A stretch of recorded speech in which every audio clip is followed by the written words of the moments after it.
اور یاد کرو جب کہ ہم نے کہا فرشتوں سے سجدہ کرو سب کے سب آدم کو، جھک جاؤ آدم کے سامنے، فسجدو، ان سب نے سجدہ کیا، الا ابلیس، سوائے ابلیس کے۔ پہلی بات تو یہ سمجھیے کہ تمام ملائکہ کے سجدے کی ضرورت کیا تھی؟ کیا یہ صرف تعظیماً تھا؟ اور تعظیماً اگر تھا تو کیا آدم خاکی کی تعظیم تھی یا کسی اور شے کی تعظیم تھی؟ مکی صورتوں میں یہ بات دو جگہ واضح کی گئی ہے، فَإِذَا سَوَّيْتُهُ وَنَفَخْتُ فِيهِ مِن رُوحِي فَقَعُوا لَهُ سَاجِدِينَ، جب میں اس آدم کی تخلیق مکمل کر لوں اور اس میں اپنی روح میں سے پھونک دوں تب گر پڑنا اس کے سامنے سجدے میں۔ تعظیم اگر ہے تو آدم خاکی کی نہیں ہے، اس کے اندر جو ڈیوائن ایلیمنٹ ہے، جو ڈیوائن سپارک ہے، جو روح ربانی ہے، میری روح، اس کی ہے۔ اور نمبر دو، اس کی حکمت کیا ہے، علت کیا ہے، غرض و غایت کیا ہے؟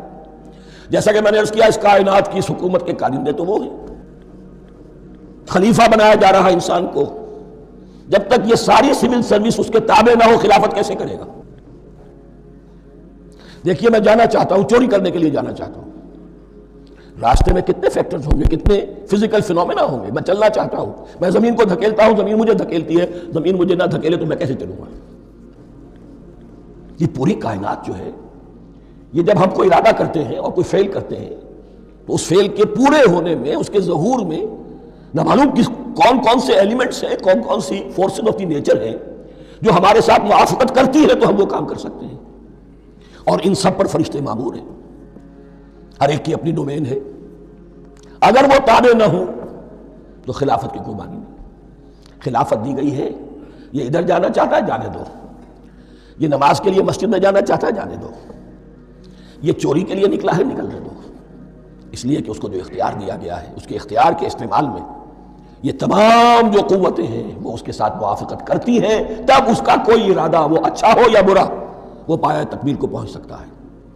یہ گویا کہ سبارڈینیشن اس کے لیے سمبل کہ تمام فرشتوں کو جھکا دیا گیا۔ البتہ اس آیت میں ایک مغالطہ پیدا ہوتا ہے، الا ابلیس، سوائے ابلیس کے۔ مغالطہ یہ پیدا ہوتا ہے کہ شاید وہ بھی فرشتہ تھا، اس لیے کہ حکم تو فرشتوں کو دیا گیا تھا۔ پھر نوٹ کیجئے، اس سے پہلے، بہت پہلے سورہ کہف نازل ہو چکی ہے، اور سورہ کہف میں فرما دیا گیا ہے کان من الجن ففسق عن امر ربی، وہ جن تھا بس اس نے سرکشی کی اپنے رب کے حکم سے۔ فرشتے کی شان یہ نہیں ہے، وہ اللہ کے کسی حکم کی سرتابی نہیں کرتا۔ لا یعصون اللہ ما امرہم ویفعلون ما یؤمرون، وہ اللہ کے کسی حکم کی نافرمانی نہیں کرتے اور جو حکم ملتا ہے بجا لاتے۔ یہ جنات کے اندر اختیار تھا، جیسے اختیار انسانوں کو دیا گیا ہے۔ جنات میں نیک بھی ہیں، بد بھی ہیں، اعلیٰ بھی ہیں، ادنا بھی ہیں، جیسے انسانوں میں۔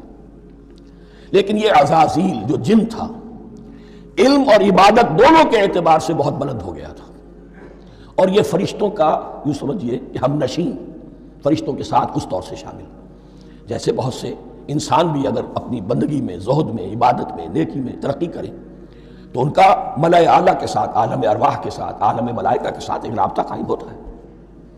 اسی طریقے سے وہ جو عزازیل تھا، جن ہونے کے باوجود اپنی نیکی، عبادت، پارسائی اور اپنے علم میں فرشتوں سے بہت آگے تھا، اس لیے معلم الملکوت کی شکل اختیار کر چکا تھا۔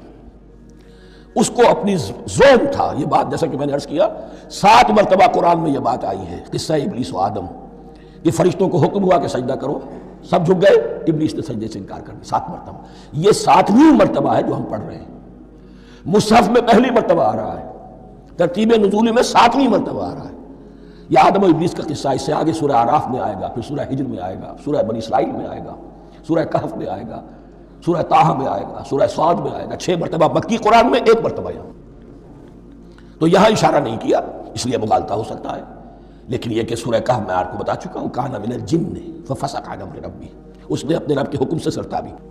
ابلیس اس کا صفاتی نام ہے اب، اس لیے کہ اب یبلسو کے معنی ہوتے ہیں مایوس ہو جانا۔